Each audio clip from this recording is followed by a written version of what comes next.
sister, as to what Haiti looked like at that time. We had an opportunity to travel to almost every corner of Haiti and meeting with every Azek and Kazek, which is like the mayors and deputy mayors of the country, and we got to understand what Haiti looked like. Now, the other thing about my dad is he didn't like addressing symptoms. He liked getting to the root of the problem.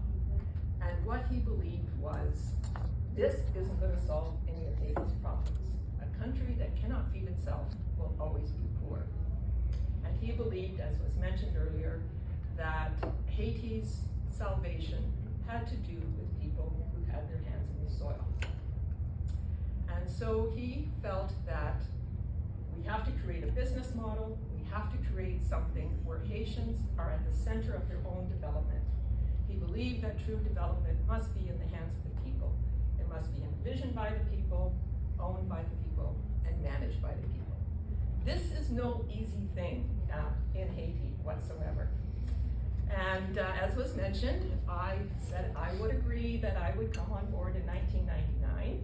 I had my own marketing and advertising company at the time, which I quite enjoyed, and my father was quite oblivious to that because he was quite single-minded.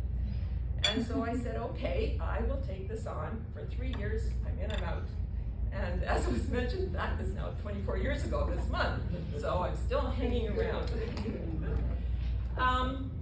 What was revolutionary for me at the time, I thought, because I also like to solve problems, is how is it that we can create a business model that is owned and managed and envisioned by the people when the majority of the population we are working with are completely illiterate. 80 to 90% are completely illiterate.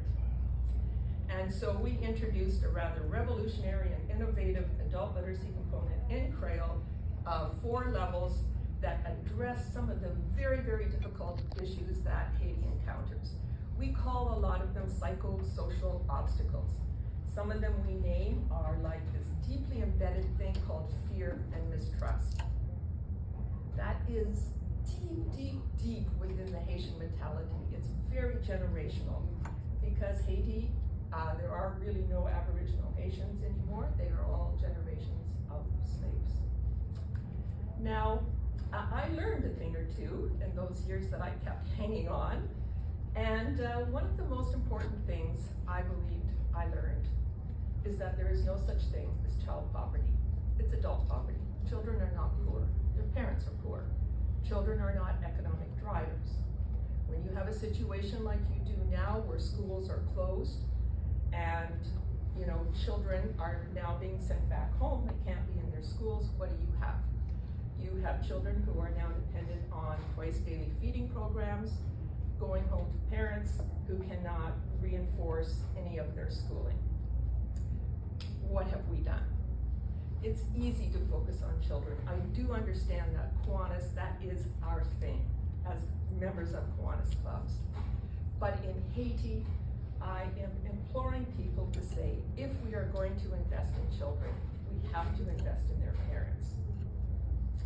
Another thing I learned is that, and this is a tricky one, is that in almost all cases, helping hurts.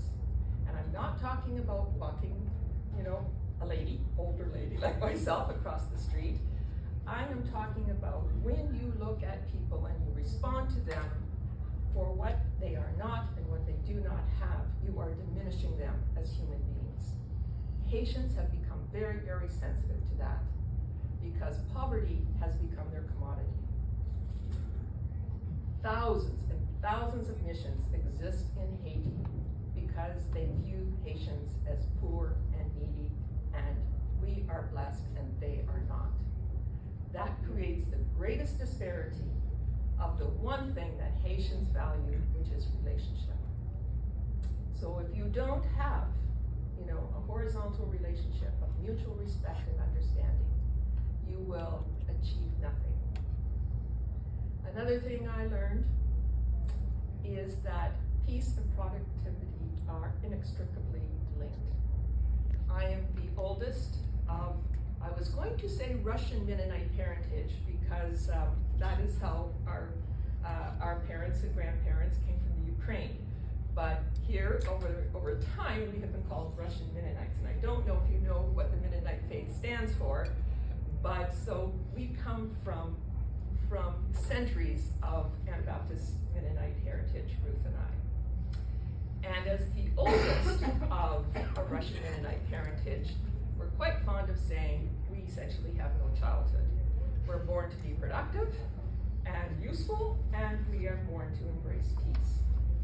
And if there's one thing I have learned in Haiti, that when you create an environment of productivity, you will have peace. We work through the business cooperative model. We provide resources to men and women who are motivated to become a member of a cooperative. They have to invest. They decide what they're going to invest in. And we provide the resources to increase their capacity to do so. Now, as I mentioned to a couple of you, agriculture is not a very sexy thing. Working with adults is not all that sexy. It's not easy to really attract people to invest in a country of Haiti, focused on agriculture production, a cooperative business model, and adults. I know you are about children, and it is my belief, if you are about children, you have to be about families. And if you are about families, you are about children. So in that way, I would say we are together. So if there's one thing I may say that really encapsulates what I believe is the essence of what we as an organization do, comes from an ancient Chinese philosopher. And he said this. He said, go among your people, love them, plan with them, build on what they know and on what they have. But of the very best leaders, the people will all say, we have done it ourselves. So thank you for inviting me here, and I am happy to receive any of your questions about Haiti. It is not only my favorite topic, it's the one I probably know most about, so I will answer any question that you have. But one thing I will say is that while you may ask any question that you wish to ask, be prepared for the answer. Sometimes the answer isn't what we want to hear. So as long as we are agreed with that, I am open to your questions. Amazing.